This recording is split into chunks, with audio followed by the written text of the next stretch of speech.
स्वागत है आप सभी का मॉर्निंग कॉल में। मैं हूं वीरेंद्र कुमार। और क्या सेशन था लास्ट का, जब शुक्रवार को हम क्लोज कर रहे थे इंडिसेस को, निफ्टी बैंक और मोस्ट स्पेशली मिड कैप्स और निफ्टी आईटी, मतलब कंप्लीट क्रैक। मेरे ख्याल से शायद ये जो सितंबर से चली आ रही वीकनेस थी ना, उसका जो सबसे बुरा फेज था वो हमने शुक्रवार को देखा।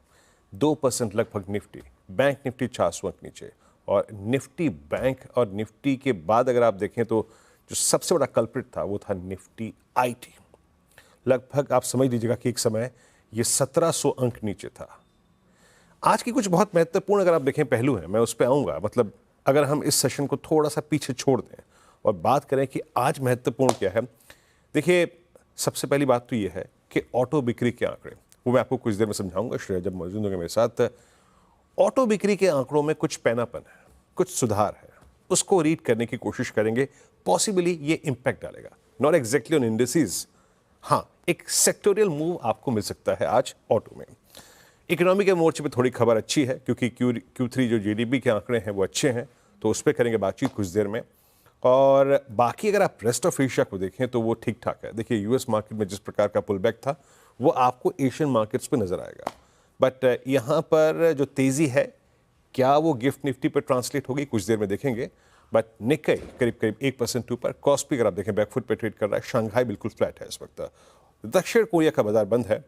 और एक बात और आखिरी में, यूएस मार्केट जो शुक्रवार को करके गए, बेहद शानदार प्राइस परफॉर्मेंस आपकी स्क्रीन पे आएगी। चाहे वो आप डाउ को देखिए, चाहे वो आप नेस्डैक को देखिए, चाहे फिर आप वो S&P 500 को देखिए, सब में बेहद शानदार और जोरदार उछाल था। और वही एक कारण है कि आपके स्क्रीन पे एक कोने पर जो गिफ्ट निफ्टी है वो लगभग 82 अंक ऊपर ट्रेड कर रहा है। लेकिन मैं एक बात और कहना चाहूँगा यहाँ पे कि शुक्रवार के दिन जिस आंकड़े ने शाम को हम सबको बहुत चौंकाया वो थी FIS की सेलिंग फिगर। 11,700 करोड़ रुपए की सेलिंग फिगर, मेरे ख्याल से इस दौर की सबसे वाइल्ड फिगर, जिसने स्ट्रीट को, एनालिस्ट को और सभी विशेषज्ञों को चौंका के रख दिया। ये रही बात शुक्रवार की शाम की। और जब हम शनिवार को सुबह उठे, चलिए पहले एक काम करिए, हॉर्मोज को दिखाइए स्क्रीन पे और श्रेया को दिखाइए। मैं जरा आधार बना रहा हूँ आज के सेशन का। तो good morning Shreya, good morning Hormoz. शुक्रवार की रात को मैं डेटा पढ़ रहा था ना हॉर्मोज, जब तो FIS की सेलिंग फिगर आई, मैंने कहा यार बड़ा सरप्राइज किया इसने, मैंने इस दौर की सबसे बड़ी। लेकिन जब हम सब शनिवार को उठे तो मेरे ख्याल से इतिहास के पन्नों में पहली बार एक ऐसी प्रेस कॉन्फ्रेंस दर्ज हो जाएगी जिसमें अमेरिकी राष्ट्रपति और एक दूसरा राष्ट्राध्यक्ष जो है वो सीधे सीधे लड़ रहे थे। बताइए इस बैठक का एग्जैक्टली आउटकम क्या रहा। और मैं जानते हैं हॉर्मोज, ये सोच रहा हूँ यहाँ से निकलने के बाद जब वो यूरोप गए, अब यूरोपियन यूनियन और ब्रिटेन के बीच और US के बीच में क्या एक खाई खुदती नजर आ रही है आपको? आज के संकेत कैसे हैं? गुड मॉर्निंग वीरू भाई। और आपने बिल्कुल सही कहा, ये जो लड़ते हुए नज़र आए थे दोनों, एक तरह से लग रहा था कि हम US का वर्जन देख रहे हैं बिग बॉस का। और ये इस तरह की जो प्रेस कॉन्फ्रेंस हमने तो कभी नहीं देखी। मगर ये कहने वाली बात होगी कि वहाँ पर जो हुआ, जो काम करने के लिए ज़ेलेंस्की गए थे वो तो हुआ नहीं। एक क्रिटिकल मिनरल्स डील साइन करने वो गए थे, वो तो वहाँ हुआ नहीं। और उसे छोड़कर बाकी लगभग सभी चीज़ों पर वहाँ पर ये दोनों एक दूसरे पर तंज कसते हुए नजर आए, चाहे वो डोनाल्ड ट्रंप हो, JD वांस हो, या चाहे वो ज़ेलेंस्की हो। और डोनाल्ड ट्रंप ने तो अब कह दिया है कि ज़ेलेंस्की जो है वो शांति के पक्ष में नहीं है, और जब उन्हें ऐसा लगे कि उन्हें शांति चाहिए तब वो वापस आ सकते हैं। और ज़ेलेंस्की ने भी ये कहा है कि मैं, अगर मुझे दोबारा न्योता मिले व्हाइट हाउस जाने का, तो मैं व्हाइट हाउस दोबारा ज़रूर जाऊंगा। और शांति की ज़रूरत सभी को है, ये जंग जो है वो ख़त्म होनी चाहिए। यूरोप की आपने बात की, यूरोप में भी वो गए थे, सारे यूरोपियन यूनियन के लीडर्स अब वो एक तरह से ज़ेलेंस्की के पीछे है, रैली कर रहे हैं उनके पीछे कि भाई हम आपके साथ हैं। और एक तरह से आपका कहना सही भी है कि खाई जो है खुदती हुई नजर आ रही है US और यूरोपियन देशों के बीच में, क्योंकि वहाँ पर भी अब टैरिफ लगने वाले हैं। कितने लगेंगे, कब लगेंगे, उसकी तो अभी क्लैरिटी नहीं है।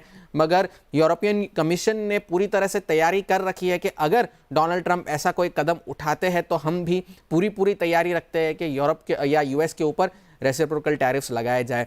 और इस पूरे जो बिग बॉस का घटनाक्रम हमने देखा उस वजह से अमेरिकी बाज़ारों में शुक्रवार दोपहर तक काफ़ी दबाव हमें देखने मिला। और इस वजह से मैं ये जो स्क्रीन पर हैंडओवर जो आपने देखा है अमेरिकी बाज़ारों का, उसे मैं ज़्यादा रीड नहीं करूँगा, क्योंकि ज़्यादातर उछाल जो हमने देखा वो इंडेक्स रीबैलेंसिंग की वजह से हुआ। वहाँ पर भी इंडेक्स रीबैलेंसिंग हुई थी और जो है टेक्निकल फैक्टर्स थे, ओवरसोल्ड जोन्स थे, उस वजह से भी थोड़ा सा हमें बाउंस देखने मिला। तो इस वजह से स्क्रीन पर आपको हरे निशान नज़र आ रहे हैं। ये और बात है कि उसका थोड़ा सा रब ऑफ इफेक्ट एशिया और हमारे गिफ्ट निफ्टी पर भी हो रहा है, मगर यूएस का हैंडओवर में पॉजिटिव होगा ये शायद मैं पूरी तरह से कहने की कोशिश नहीं करूंगा, क्योंकि महीने के लिए अगर हम देखें तो नैस्डैक 4% नीचे था, S&P 500 1.5% नीचे था और अप्रैल 2024 के बाद का सबसे खराब महीना था नैस्डैक के लिए अगर हम देखें तो। अब कहानी में ट्विस्ट ये है कि कल जो टैरिफ लगने हैं कनाडा, मेक्सिको और चीन पर, वो उसमें शायद एक 24 घंटे की विंडो अभी भी बाकी है, तो उसमें शायद कोई डेवलपमेंट देखने मिल जाए, क्योंकि मेक्सिको ने यूएस के सामने ये प्रस्ताव रखा है कि आप हमारे ऊपर टैरिफ ना लगाए, क्योंकि हम जो है आप जो चीन पर टैरिफ लगाने वाले हैं वो हम चीन पर लगाने के लिए तैयार है, मैच करेंगे आपका टैरिफ। और इस वजह से यूएस ने कनाडा से भी ये अपील की है कि आप ही इसे मैच करें ताकि हम ये जो नॉर्थ अमेरिका को है चीन के इंपोर्ट से बचा सके। ये प्रस्ताव मेक्सिको ने रखा है और मेक्सिको जो है चीन की गाड़ियों का सबसे बड़ा इंपोर्टर है, तो वहाँ पर नज़र बनाए रखने की ज़रूरत है कि इस तरह के अगर कोई डेवलपमेंट्स होते हैं तो वहाँ पर क्या होगा। कल ये सारे टैरिफ्स लागू होने हैं तो वहाँ पर एक नज़र बनाए रखने की ज़रूरत है। कल जो शुक्रवार को जो बड़ा डेटा आना था पीसीई का, उस पर कोई सरप्राइज़ नहीं है, वहाँ पर भी अनुमान मुताबिक ही फिगर्स आए थे।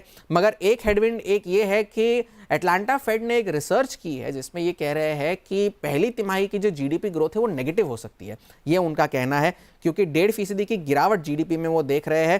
पहले के एस्टिमेट्स जो थे वो लगभग 2.5% की ग्रोथ का अनुमान लगा रहे थे और लेस कंज्यूमर स्पेंडिंग और कमज़ोर एक्सपोर्ट्स को वो दोष दे रहे हैं कि इस वजह से शायद जीडीपी की ग्रोथ में गिरावट आ सकती है, नेगेटिव जीडीपी ग्रोथ हो सकती है। एक और हेडविंड ये है कि कंज्यूमर स्पेंडिंग जो है वो थोड़ी सी कमज़ोर हुई है, क्रेडिट कार्ड डेट जो है वो बेतहाशा बढ़ता जा रहा है। 1.21 ट्रिलियन डॉलर्स की क्रेडिट कार्ड डेट अब हो चुकी है यूएस में, तो वहाँ पर एक नज़र भी बनाए रखने की ज़रूरत है।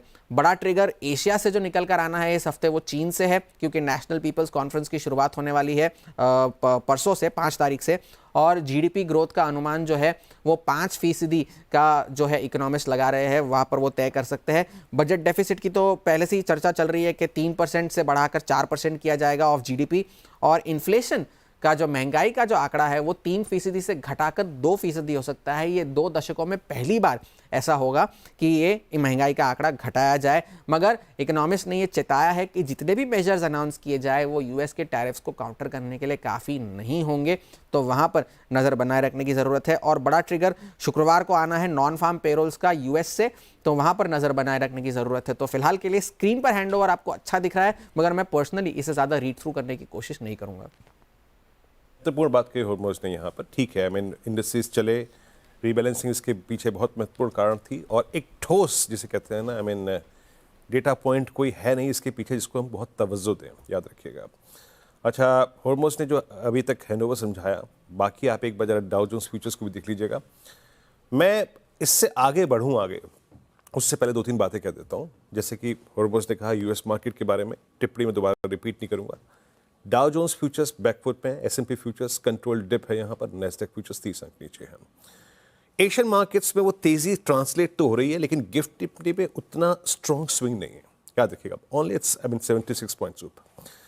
हमारे पास हैंडओवर्स में अगर कुछ अच्छा है, यूएस हो गया, एशिया हो गया, जीडीपी के आंकड़े आए वो थोड़े अच्छे थे, और FY 5.4 से बढ़कर अगर आप देखें 6.2 पे डिजिट आई। मैन्युफैक्चरिंग ग्रोथ 2.1 से बढ़कर करीब 3.5। कंस्ट्रक्शन ग्रोथ में यहाँ पे एक कमी आई है। एग्री ग्रोथ 4.4 से बढ़कर 5.6। इलेक्ट्रॉनिक्स ग्रोथ करीब 3.5 से बढ़कर करीब 5.1। तो जीडीपी के आंकड़े आपको थोड़े से अच्छे नजर आएंगे। और एक तीसरी चीज़ जो कि शायद बहुत महत्वपूर्ण है, मैं श्रेया से कुछ देर बाद बात भी करूँगा, वो है ऑटो बिक्री के आंकड़े। हालांकि कुछ कंपनियों के आंकड़े बहुत अच्छे नहीं हैं, बट मोर और लेस अगर आप देखें तो आज ऑटो शायद एक तीसरा फैक्टर होगा जिसको हमें कंसिडर करना पड़ेगा। मैं जाऊंगा श्रेया के पास, लेकिन उससे पहले आइए आते हैं निफ्टी की स्ट्रैटेजी पर और निफ्टी बैंक की स्ट्रैटेजी पर। सारी स्ट्रैटेजी से पहले मैं आपको एक फिगर दिखाना चाहता हूं स्क्रीन पे। स्पेशली अगर आप एक पोस्ट कोविड इन्वेस्टर है या ट्रेडर है तो समझ लीजिएगा कि शुक्रवार को जो लो लगा वो इतना महत्वपूर्ण था कि पूछिए मत। मैंने आपको मॉर्निंग की कमेंट्री में क्या बोला था, बाजार खुलने के बाद अगर 390, 22,390 और 410 ब्रीच हो गया तो जनाब एक लेवल जरूर आएगा और वो है 100 वीक एक्सपोनेंशियल एवरेज, और वो था करीब 22,048 पे। वो मोर और लेस हो गया। लेकिन आइए जरा प्लीज, वो एक डायग्राम मैंने जो भेजा है, इससे पहले 2 बार जुलाई 2020 के बाद 2 बार हमने इस लेवल को छुआ है, दैट्स 100 वीक एक्सपोनेंशियल एवरेज, और उसके बाद तीसरी बार था शुक्रवार को। तब आप समझ लीजिएगा कि भारतीय बाजार कितने इंपॉर्टेंट लेवल पे है, कितने महत्वपूर्ण लेवल पे। 22,000 हमारे लिए एक ऐसा लेवल है जो हमारे इस पूरे स्ट्रक्चर को मेंटेन करेगा इस बावजूद इस डिप के, और अगर कोलैप्स हुआ तो यकीन मानिए बहुत पेन है। आइए रणनीति पर। अब मैंने शुक्रवार को क्लियरली बोला था, निफ्टी के चार्ट स्क्रीन पे लेके आइएगा कि the moment you will breach 410 390 a collapse towards 22048 100 week exponential average बहुत पॉसिबल है। आइए अब जरा प्लीज फिगर्स पे एफआईएस की। जनाब आपको देख के एक बार ना सर दर्द होने लगेगा कि हो क्या रहा है। 11,639 करोड़ रुपए की सेलिंग, 12,309 करोड़ रुपए का डीआईएस का अगर आप देखें काउंटर बाय था, बट ये इस दौर का सबसे बड़ा सेल फिगर है। अब आइए आप डेरिवेटिव्स पे। एफआईएस ने इंडेक्स को फिर हैमर किया और करीब 2400 करोड़ रुपए का इंडेक्स बेचा, करीब 2500 करोड़ रुपए का स्टॉक फ्यूचर्स में 3392 करोड़ रुपए की बैंक थी। अब खुश होने की जरूरत नहीं है, क्योंकि अमूमन जब कैश सेल होता है, इंडेक्स सेल होता है, तो स्टॉक फ्यूचर्स बाय होते हैं हेज के लिए।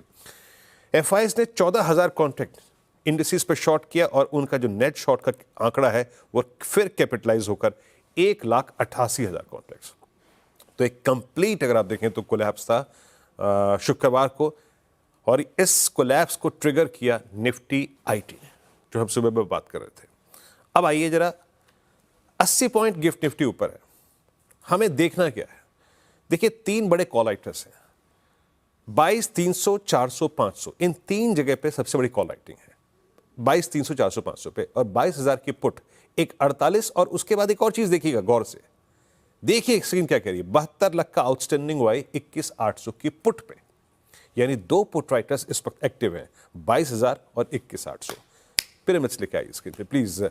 कॉल राइटर्स ने इतने महत्वपूर्ण लेवल यानी 22,000 और 22,100, यानी जो कि 100 वीक एक्सपोनेंशियल एवरेज का जोन है, वहां पे ग्रिप नहीं लिया। आप डेटा को समझिए, उसने वो लेवल चुना ही नहीं है बिग कॉल राइटिंग के लिए। उसने क्या चुना है? उसने चुना है 22,300, उसने चुना है 22,400, उसने चुना है 22,500, और 22,000 पे आपको पुट राइटिंग मिल रही है। अब आइए लेवल्स में, रेजिस्टेंस बन रखिएगा स्क्रीन पे। टिल द टाइम, देखिए हम अभी कभी भी बाय मोड में नहीं आए, कंप्लीटली सेल मोड में है हम। जब तक कि RS1 बाइसेक्ट नहीं हो रहा है, वो क्या जोन है? वो है कॉल राइटर्स का जोन। 22,256, 310, मैं सेल ऑन राइज की अप्रोच रखूंगा, सेल ऑन राइज की अप्रोच रखूंगा। Only if we sustain about 22310, a short covering swing towards 383, 445 and 510 looks possible.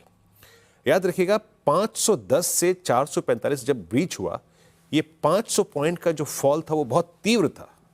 तो इसलिए मैं कह रहा हूं कि 310 के ऊपर अगर हम सस्टेन करेंगे तो एक शॉर्ट कवरिंग स्विंग आ सकता है, बट अगर पहला रेजिस्टेंस नहीं कटा तो again it will be a collapse.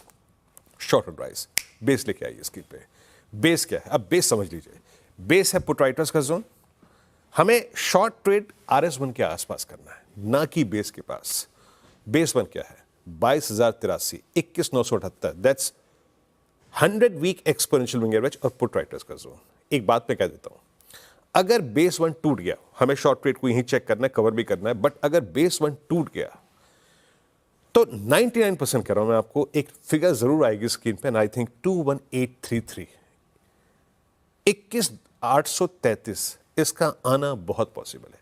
Trade accordingly. So best case for short is closer to RS1 and post breach of base 1 as well. और RS1 अगर के ऊपर हम टिक गए तो एक RS2 तक का स्विंग पॉसिबल है। अब आइए निफ्टी बैंक पे।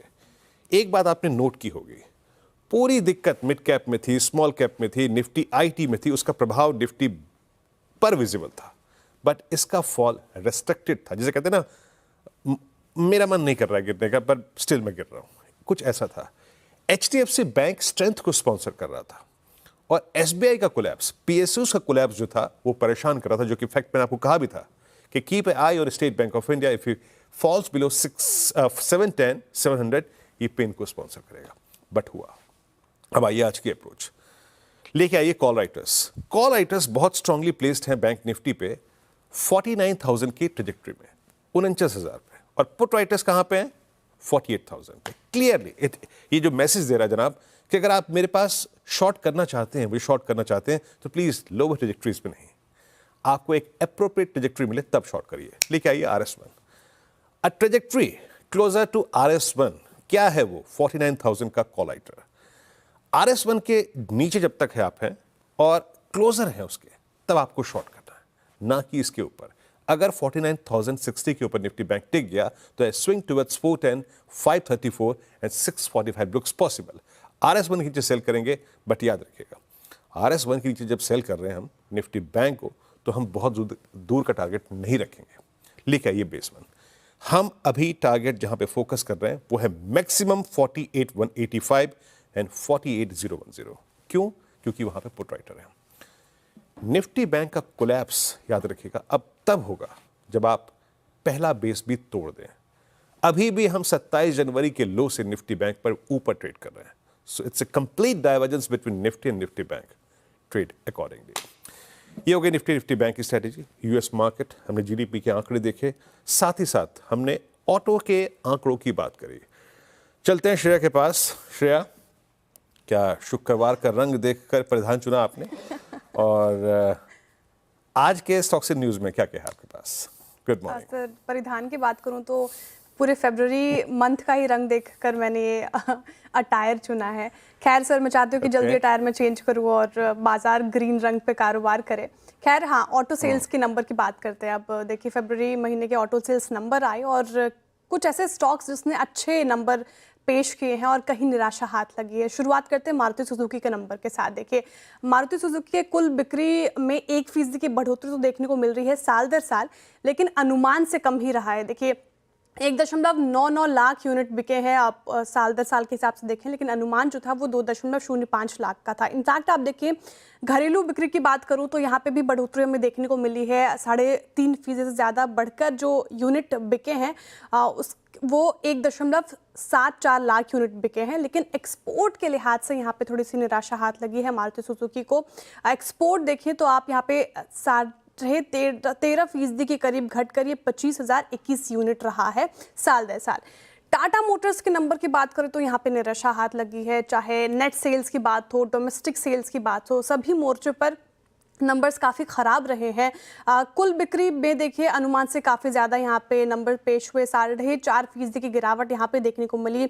79,300 के करीब यूनिट बिके हैं साल दर साल। वहीं घरेलू बिक्री के मोर्चे पे भी देखें तो आप यहाँ पे 9% का तगड़ा डेंट टाटा मोटर्स ने झेला है और 77,000 के करीब यूनिट बिकी है।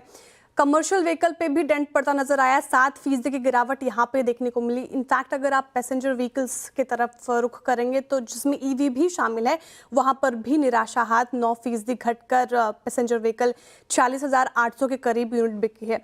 लेकिन जहाँ टाटा मोटर्स ने निराश किया, वहीं महिंद्रा एंड महिंद्रा के नंबर्स काफ़ी अट्रैक्टिव नजर आ रहे हैं, काफ़ी ज़्यादा स्ट्रॉन्ग है। देखिए कुल बिक्री में देखिएगा आप तो 14% से ज़्यादा की बढ़ोतरी यहाँ पे देखने को मिल रही है। इनफैक्ट 15.25% के करीब आसपास ये नंबर आए हैं। 50,420 यूनिट बिका है साल दर साल। वहीं एक्सपोर्ट के मोर्चे पर देखें तो 99% की बढ़ोतरी यहाँ पे देखने को मिली। इनफैक्ट आप 3 व्हीलर सेगमेंट में जाएंगे तो वहाँ पे भी 4% की अच्छी खासी बढ़ोतरी और कोल ट्रैक्टर बिक्री के नंबर्स भी काफ़ी अट्रैक्टिव हैं और ये जो आंकड़ा है 18% बढ़कर हो गया 25,537 यूनिट के करीब। टीवीएस मोटर्स के भी नंबर आपको अच्छे लगेंगे। यहाँ पे कुल बिक्री में 10% का इजाफा देखने को मिला है और 4.03 लाख यूनिट बिके हैं साल दर साल। 2 व्हीलर सेगमेंट में भी देखें तो यहाँ पे भी अच्छी बढ़ोतरी हमें देखने को मिली। 10% बढ़कर ये 3.91 लाख यूनिट हो गया। ईवी बिक्री भी देखें तो यहाँ पे भी अच्छा नंबर देखने को मिल रहा है। 34% की बढ़ोतरी यहाँ पे देखने को मिल रही है और ये 24,017 के करीब ये आंकड़ा है। एक्सपोर्ट के लिहाज से भी कंपनी ने अच्छे नंबर प्रदर्शन पेश किए हैं और एक्सपोर्ट देखें तो 26% बढ़कर 1.24 लाख यूनिट रहा। 3 व्हीलर सेगमेंट में भी अच्छी तेजी, 14% करीब ये बढ़कर 12,000 के आसपास बिका है। आइशर मोटर्स की बात करें तो देखिए एक बार फिर से रॉयल एनफील्ड के नंबर ने इम्प्रेस किया और साल दर साल देखें तो यहाँ पे अच्छी तेज़ी देखने को मिली। 9% के करीब 19% से ज़्यादा बढ़कर ये नंबर पेश हुए हैं। वहीं स्कॉट्स कबूटा के नंबर देखें तो कुल ट्रैक्टर के नंबर ने इम्प्रेस किया यहाँ पे और 11% बढ़कर ये जो नंबर आया है वो 8,590 यूनिट है साल दर साल। ओके, तो ये है ऑटो बिक्री के आंकड़े और मेरे ख्याल से स्टॉक्स एंड न्यूज़ में सबसे बड़ा प्रभाव आज ऑटो बिक्री के आंकड़ों का भी है। बाकी जितने भी अगर आप देखें स्टॉक्स एंड न्यूज़ रह गए उस पर हम चर्चा विस्तार से करेंगे 8 बजे मुनाफे की तैयारी में। आपके स्क्रीन पर गिफ्ट निफ्टी में थोड़ी शार्पनेस और बढ़ती हुई 88 अंकों पर 90 अंकों पर तेजी से ट्रेड करता हुआ। एक ब्रेक लेते हैं अभी मॉर्निंग कॉल में। जब मॉर्निंग कॉल में लौटेंगे तो बात करेंगे कुछ और स्टैट्स पे और आज की कुछ कमोडिटीज कॉल। अभी हाजिर होते हैं।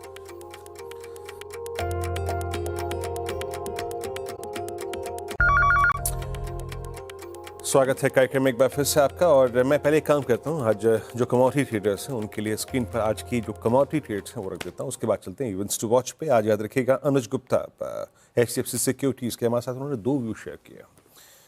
वो एक क्रूड में पुल बैक देख रहे हैं। देखिए क्रूड मार्च फ्यूचर्स आपको बाय करना है एट 6075, लगभग स्टॉप लॉस 6019 का और करीब 6200 का लक्ष्य। तो एक क्रूड में पुल बैक दिख रहे हैं वो, और सेल करना है यहाँ पे मेटल्स में जिंक को मार्च फ्यूचर्स करीब 268 पे, स्टॉप लॉस 270.50 का और लगभग 263 का टारगेट। और रही बात इवेंट्स टू वॉच, जैसे कि मैंने बताया कि आपको आज दक्षिण कोरिया के बाजार बंद हैं।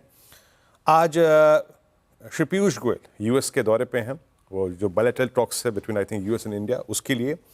और पीएम मोदी जो गुजरात के 3 दिन के दौरे में हैं वो आज गिर के जंगलों में भी हैं और कल उन्होंने वनतारा को भी विजिट किया था, याद रखिएगा। तो इस पर भी नज़र रखनी है। और एक और चीज़, कल जो हमारा इतवार था वो बड़ा खूबसूरत रहा, याद रखिएगा। खूबसूरत इसलिए भी, एक तो ये विजिट थी प्रधानमंत्री की और साथ ही साथ भारत ने अपने आखिरी लीग मैच में कल न्यूजीलैंड को बेहद बड़े और एक अच्छे रोमांचक दौरे जो मैच था उसमें हराया। और सबसे बड़ी अच्छी बात थी ना, जो शुरू में हालत बहुत पतली थी जनाब। एक समय 35 रन पे 3 विकेट थे, लेकिन उसके बाद श्रेयस अय्यर की शानदार पारी। और जब भारत बॉलिंग करने उतरा तो कल चक्रवर्ती जी के जो 5 विकेट थे, यकीन मानिए कल उस पूरे के पूरे फिरकी में जो था ना भारतीय स्पिनरों की, न्यूजीलैंड फंस गया। तो अब अगला मुकाबला semifinals between India and Australia. Best of luck team India. चलिए एक काम करते हैं, इस कार्यक्रम को समाप्त करते हैं। छोटे से ब्रेक के बाद यतिन और मैं हाजिर होते हैं आज का सीधा सौदा लेकर हाजिर होते हैं।